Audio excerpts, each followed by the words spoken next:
A continuación, la corrupción.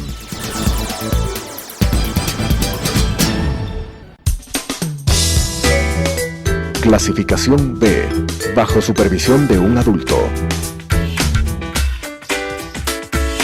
Son de exclusiva responsabilidad de sus autores y de quienes intervienen en ellos.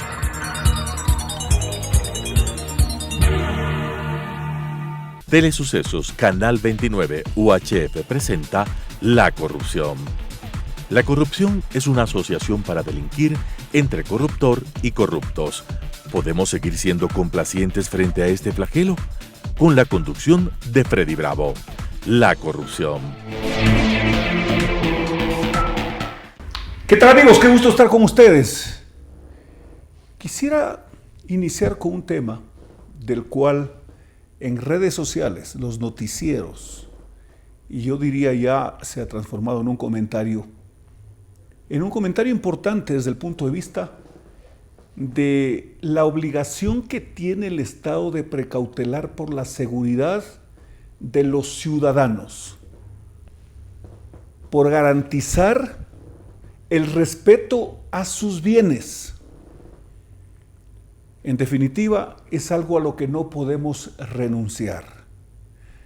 Si Quito es patrimonio de la humanidad, patrimonio cultural de la humanidad, no puede convertirse en un patrimonio impresentable de la impunidad. ¿Lo ha dicho eso el denunciante, el ex vicepresidente Alberto Gajic, refiriéndose a los hechos que denuncia y que por supuesto apunta su denuncia al presidente de la CONAIE? Ustedes ya lo escucharon, lo han escuchado. Yo creo que es suficiente. En la mente de todos está seguramente, de la gran mayoría, para decirlo de manera objetiva, cuando dijo: he ordenado cerrar los pozos petroleros. Eso es un delito. Hay un diputado en este momento que va a ser seguramente sentenciado, está en pleno proceso por haber atentado contra el funcionamiento de los pozos petroleros. Les pidió a las Fuerzas Armadas, el señor Vargas, de que se rebelen contra su jefe, contra su superior, el presidente de la República. No le obedezcan.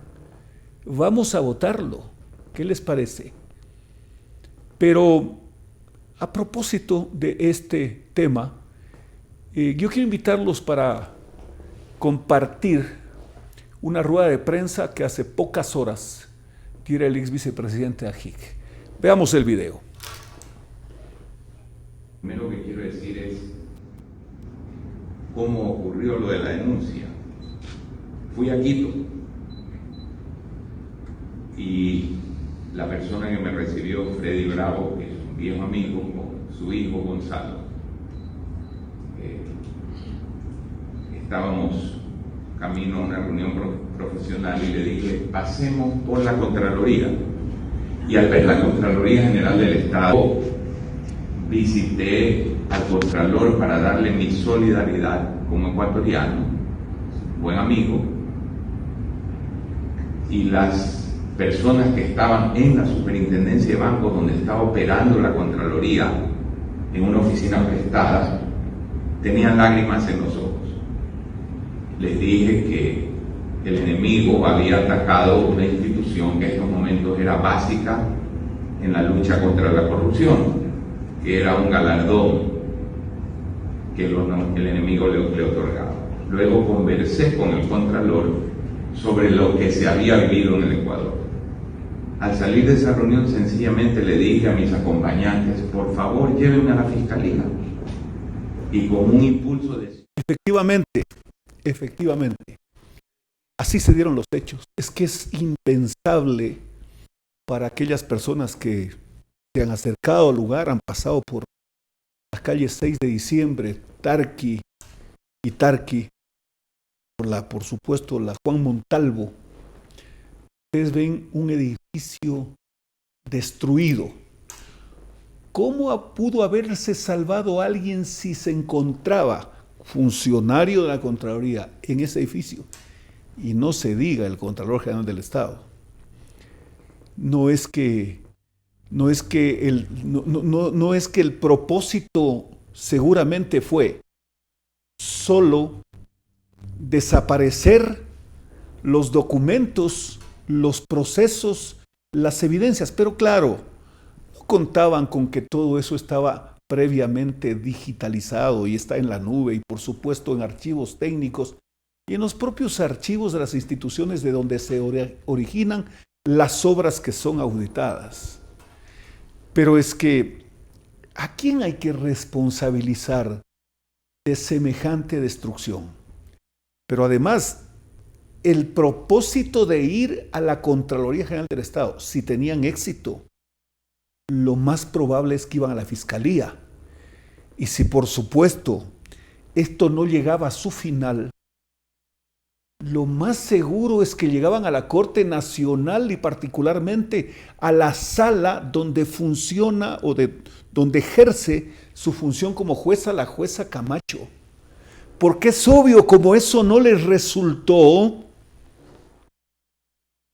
vino la otra etapa, las recusaciones. La ley dice que no se puede recusar a un juez por más de 2 oportunidades. Ya van con la tercera, por suerte, pues no ha habido ni siquiera la remota posibilidad de que les den paso. ¿Quemando tiempo para qué? ¿Para otro levantamiento? ¿Para usar a otras gentes? Esto no lo creo, pero lo voy a repetir porque está en el imaginario de ustedes. ¿Para infiltrarse? No, pues, no. De la Contraloría del edificio al lugar donde se encontraban los indígenas, hay muy pocas cuadras. ¿Qué sé yo? Estoy hablando mal. Hay 80 metros. Si es que eran infiltrados los que estaban en la Contraloría, ¿cómo es que no salieron del ágora a precisamente no permitir que se tomen su nombre y la acción de reclamo que ellos habían organizado? Un grupo de delincuentes, muy sencillo pues, muy sencillo.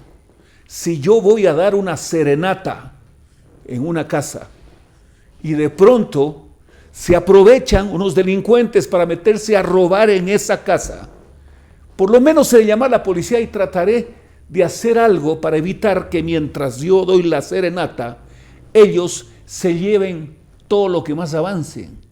No es presentable eso de hacer el papel de tontos vivos. No queda bien. No queda bien. Hay que responsabilizarse nomás. Pero finalmente, ¿cuál ha sido la reacción del señor Jaime Vargas? De que quienes lo atacan, quienes lo denuncian, están financiados o representan algún sector político. Escuché esta mañana a un legislador de la provincia de Cotopaxi justificar el secuestro al alcalde de La Tacunga. O sea que no es secuestro, que le pedían que por favor se una. Y lo trajeron a Quito, secuestrado. Así como decía aquel personaje, de que no fueron en pos de asaltar y dañar las florícolas o las fábricas estas de productos lácteos. No, que era el colmo, dicen ellos. Escuchen ustedes, amigos, esto está ya en redes sociales. Dice, es el colmo que los empresarios sigan trabajando mientras nosotros estamos luchando. A ver, ellos siguen trabajando. Por ejemplo, el tema de la leche. Cuando fueron a abrir las llaves de los tanqueros que transportan leche, ¿a quién perjudicaban? Al consumidor, pues. Seguramente a muchos niños enfermos que necesitan del calcio a través de la leche. ¿Cómo es posible que los empresarios están ganando plata mientras nosotros estamos reclamando, si nosotros estamos luchando por ellos también? No es verdad. No es verdad, porque un gran sector del país no está de acuerdo con que el subsidio de combustible sirva para un poco de mafiosos que venden combustible al otro lado. Entonces, yo quiero que reflexionemos con este punto de vista que hace el denunciante, en este caso el economista de Ajica. Y les pido por favor a producción permitirnos compartir este video. Bueno, la primera cosa que habría que decir es a qué grupos represento. Eso sería la primera observación. La segunda observación que tendría que hacer la CONAIE, que tendría que hacerle a la CONAIE es cuáles eran mis argumentos antes de los hechos. Que un subsidio que beneficia a los contrabandistas, a los narcotraficantes, y que ha significado 100.000 millones de dólares en 45 años al Ecuador, y que no ha llegado a los pobres, porque si hubiese llegado a los pobres esa cantidad de dinero, ya no habría pobres en el Ecuador, pues. Porque si ellos argumentan que se le ha quitado un subsidio a los pobres, yo me pregunto, ¿cómo es que todavía hay pobres? Porque no hay medida económica, subsidio o plan de gobierno que haya representado el valor del subsidio de los combustibles en tantos años. Entonces, ¿a qué grupo me represento yo? ¿A los contrabandistas? Ciertamente no, porque a ellos les perjudica la eliminación del subsidio. ¿A los narcotraficantes? No, porque a ellos les perjudica. A los pobres sí, porque ellos no lo han recibido. Y de lo que se trata es de que una medida así, que es supuestamente lo que genera la reacción, que una medida así desaparezca. Entonces yo me voy al otro lado. ¿A quién representa la CONAIE? ¿Puedo yo decir que ahí están infiltrados, pregunto, intereses del narcotráfico? ¿Puedo preguntar si esto favorece a los contrabandistas? ¿Están los contrabandistas infiltrados en la CONAIE?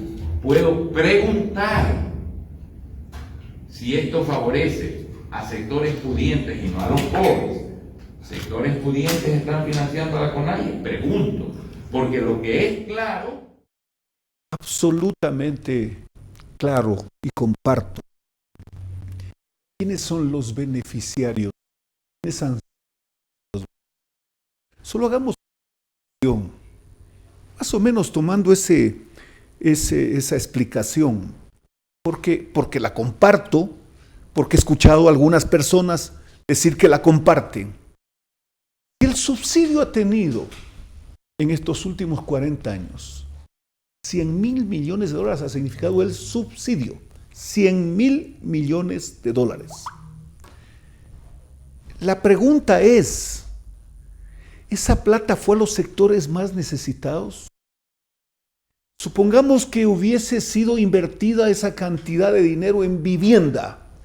No tendríamos pues los déficits de vivienda a este momento. Y seguramente estaríamos hablando en términos mínimos de que la gente no tiene casa propia. ¿Por qué? Porque con una cantidad de dinero así en el mercado, habría habido construcción de vivienda a precios cómodos, quién sabe si con intereses específicos o directos para cada uno de los beneficiarios. Entonces habría pues las ciudadelas de maestros en el Ecuador, porque habría habido mucho dinero para el crédito. Le habría ganado a los recursos del seguro y los préstamos hipotecarios, pero de largo. A lo mejor esa plata servía para pagarle la deuda al seguro social, de la cual no la pueden ni siquiera cuantificar hasta hoy, porque no hay un cálculo actuarial.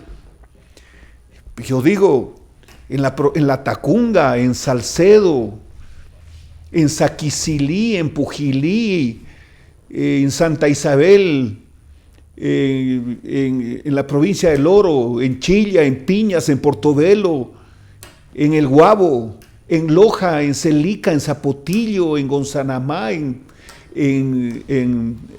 Espíndola, en Calvas, en Paltas, en Olmedo, en Chahuarpamba, en Puyango, en Saraguro. Deberían tener un hospital cada uno de esos cabeceras cantonales y centros, no subcentros, sino centros de salud equipados con ambulancia para cuando no puedan atender ciertos casos de emergencia que pueden necesitar una atención de más alta prolijidad científica.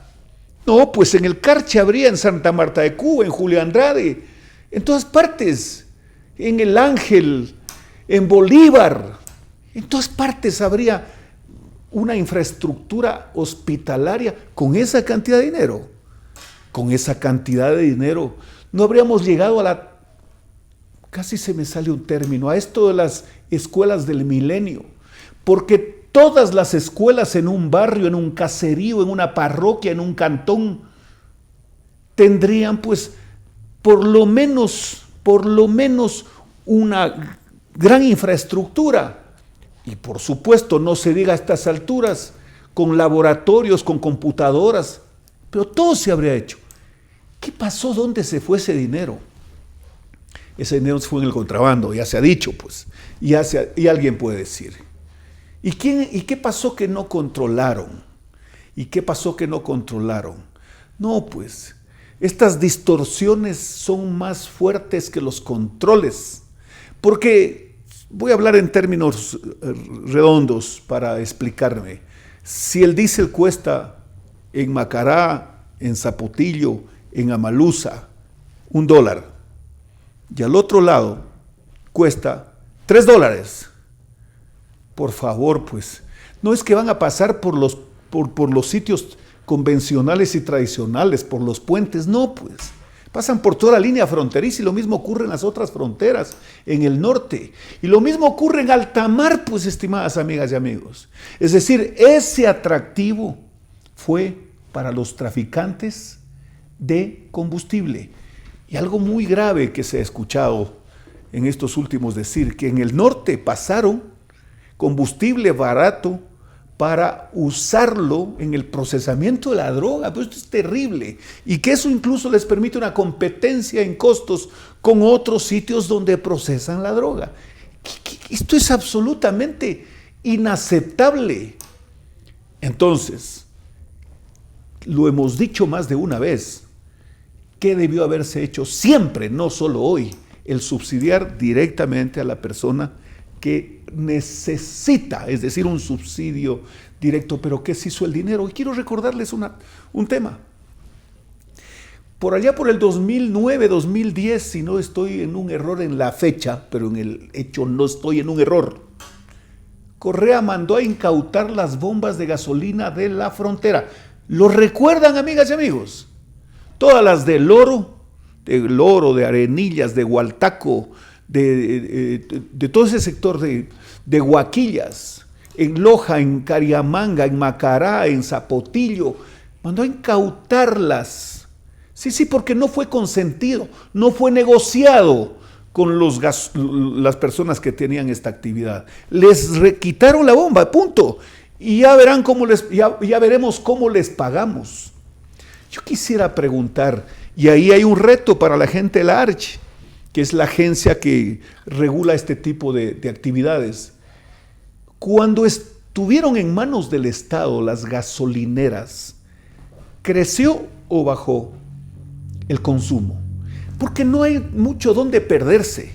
Si usted en Macará o en Zapotillo tiene un número determinado de vehículos que esté establecido pues a través de los documentos de la Agencia Nacional de Tránsito, tantos vehículos matriculados y que circulan en este sector. Sí, hay que calcular cuántos ingresan del Perú también, por supuesto, cuántos hacen transporte público, cuántos llevan arroz, etcétera, etcétera. Todo eso se puede calcular y no hay que estar anotando, pues, ¿no? Es cuestión de un dispositivo en cada uno de los controles y van marcando los vehículos que ingresan, pues. Entonces, con ese cálculo, si un carro de 20 galones ingresa el día martes y regresa el día miércoles, se suponer que no necesita cargar combustible. Pero si está recorriendo el cantón en alguna actividad comercial, qué sé yo, es probable que requiera cargar combustible para retornar y regresar a su origen. Pero todo esto, cuando tenían las bombas de gasolina, el Estado, porque de lo que tengo entendido, muchas las devolvieron a sus antiguos dueños. Y cuando las bombas de gasolina de la frontera, todas las fronteras del país, las tomó el Estado, pusieron empleados públicos, que se convirtieron en empleados públicos. Bueno, tienen nombres, pues. Bueno, si quieren investigar más, Investiguen quiénes han sido los jefes policiales, militares, etcétera, de la aduana y como se llamen, del SRI, de todos, que han estado haciendo control en la frontera en los últimos, si quieren, 30 años. Pero háganlo, pues, porque seguramente no van a haber registros de cuántos galones de gasolina supuestamente se consumieron. No, entonces es más fácil, porque hay que ver a los despachadores, pues, a los despachadores de Pascuales, a los despachadores de todos los sectores de donde se almacena el producto que se importa, el combustible. Pero, amigas y amigos, este economista que estuvo de presidente, a ver, solo en una cabeza así, totalmente confundida, no pudo haberse dado cuenta de solo este pequeño factor que les voy a decir.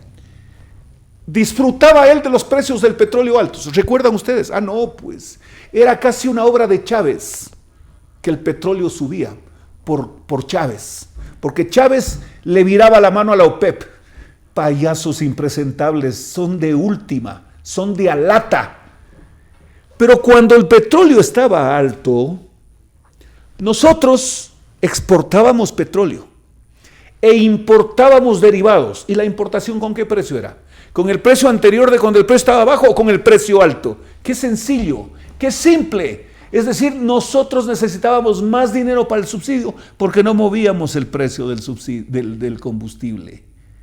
Por Dios, perdón, no es un término que acostumbro, porque no debería acostumbrarlo. Entonces, esto es inmanejable. ¿Quién se llevó la plata del combustible? Pónganse a pensar. Hay sitios de extrema pobreza en el país. Hay sitios en la frontera donde la gente tiene realmente situaciones económicas difíciles. ¿Quién se llevó la plata por los caminos de ellos? ¿Cómo pasaron los contrabandistas con tanqueros repletos de combustible?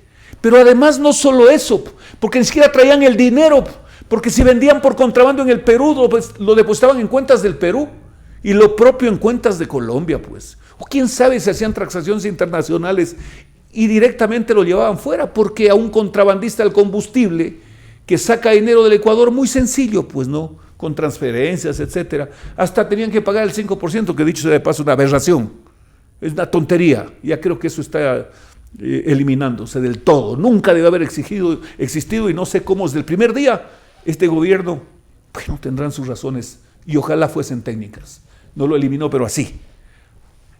Ese es el tema, estimadas amigas y amigos, que hoy vamos a tener que con prolijidad y con seriedad y con responsabilidad vamos a tener que asumirlo, porque caso contrario van a quedar sueltos aquellos que con ese pretexto, ahí está pues el tractorcito del señor Issa, dijo que va a pagar $20 de combustible para el tractorcito y alguna cifra le habían dicho y no sé qué quiso decir, pero algo dijo y como que nos hacía una especie de operación matemática como para que entendamos lo que él sí entendía. Señoras y señores, este es un tema que con valentía van a tener las autoridades que juzgarlos a aquellos, y por terrorismo por supuesto, al señor Issa por haber dicho e intentado todo lo que no consiguió, porque por suerte, aquella noche de domingo, el presidente tuvo la razón en invitarlos a ver, hablen. Y entonces ya sabemos de lo que hablan. Nos vemos la próxima semana. Qué gusto haber estado con ustedes. Las opiniones vertidas en este espacio por la producción y dirección del programa son de exclusiva responsabilidad de sus autores y de quienes intervienen en ellos.